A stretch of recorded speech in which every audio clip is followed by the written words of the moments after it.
Falcone. I'm going to introduce my partners in yarn.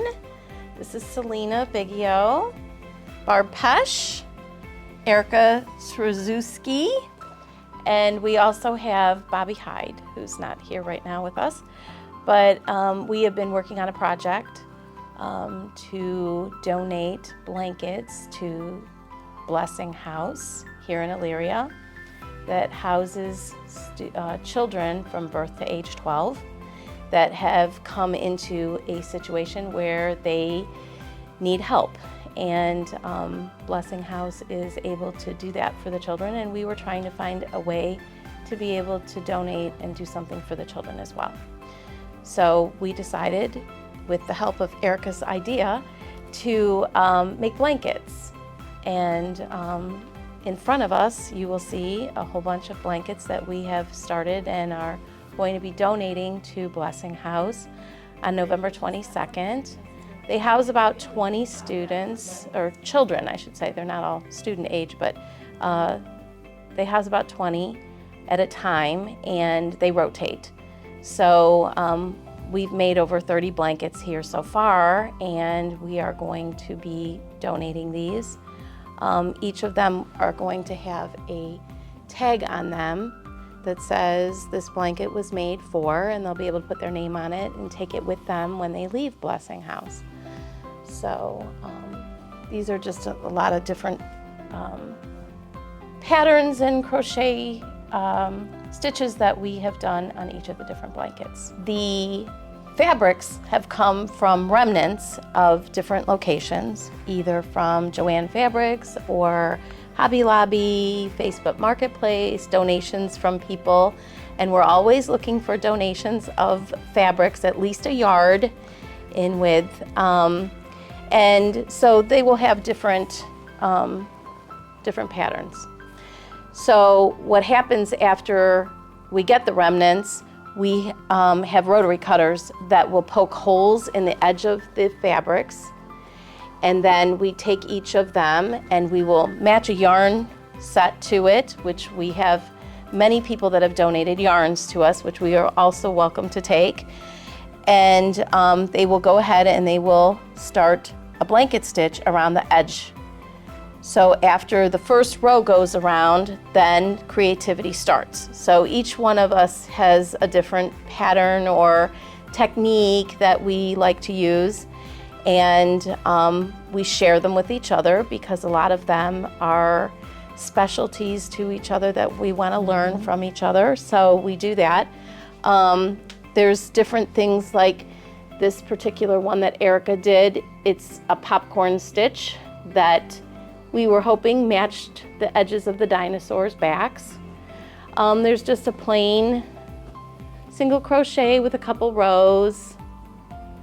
There's just a blanket stitch when the pattern gets too busy and just needs a little something. And then we'll do something like this where it'll pop out colors with a single crochet. This was a neat one here. That one is shells, and actually it will skip stitches in between so that the shells will lay flat. So there's multiple stitches in one of the singles, and then skipping and starting a new one. This was a combination where it's a blanket stitch and then couple singles, and then the shells on the outside. Again, trying to match something that's going on with the patterns of what we have in our remnants. So this one, Selena's mom made, and picking out a gray with a brown to pick up the woodland colors. And this is a real fun stitch too that she did. So we have been gathering at lunchtime mainly. Every day, 12:30 to 1, we're eating lunch, and immediately following we're crocheting till about 1:30. And we will gather either in admin kitchen area, or we will be outside when the weather's nice, at the picnic tables outside.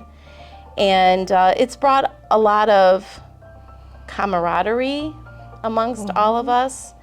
and we tell stories and laugh and really just take a moment to relax. It's very relaxing to learn.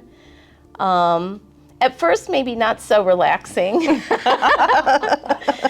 but then it becomes something that you just enjoy and that you want to spend time doing and just being with the rest of the people that are doing it. And it's been a lot of fun, just getting to know everybody a little bit deeper in their relationships and seeing the creativity that everyone brings towards this project and ideas that they have about other things that could make this better or a new project to start. All right, this is the blanket stitch. So you start, and there's a rotary cutter that looks kind of like a pizza cutter with teeth on it that cuts little bitty holes in the edge of the fabric. So then we just kind of go through and start what's called the blanket stitch all the way around. So And do that slow.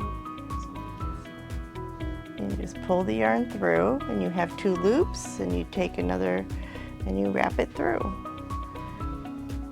And it just kind of keep going. And then we kind of stretch it out a little bit, and then what we will use, we'll use this stitch to start whatever else creativity, whether it be the shell or the Olga stitch or double crochet. We'll use this to start building the edge of whatever we want to do for that particular blanket. And I just use a roller and I go about 1 inch around the whole thing. And it's not always a perfect science. Sometimes you miss a hole. Someone will say, hey, you didn't put a hole here. Right. And we get the scissor, I dig in my bag, we're like, oh, here, you know. We all adapt, we're very easily, you know, and that's what I think I like most about the crochet is it is very forgiving. As long as you're consistent, we were like, oh, don't worry about it, you know, just be consistent, keep doing the same thing and it'll always look good, you know, which is what I like about it. Where knitting, you notice stuff a little bit more readily. Where here you can kind of like add an extra stitch and voila, you got a beautiful blanket and, you know, somebody's gonna enjoy. So, and the creativity of it and everybody's individual spin on it. So I put the holes in them and bring them in and they all grab them as soon as I bring them in. I want this one or I want that one or, you know, I'll take this one for my mom to do. And so I like that. Everybody's taking a piece of it and taking it home or doing it at lunch. And so it's very nice.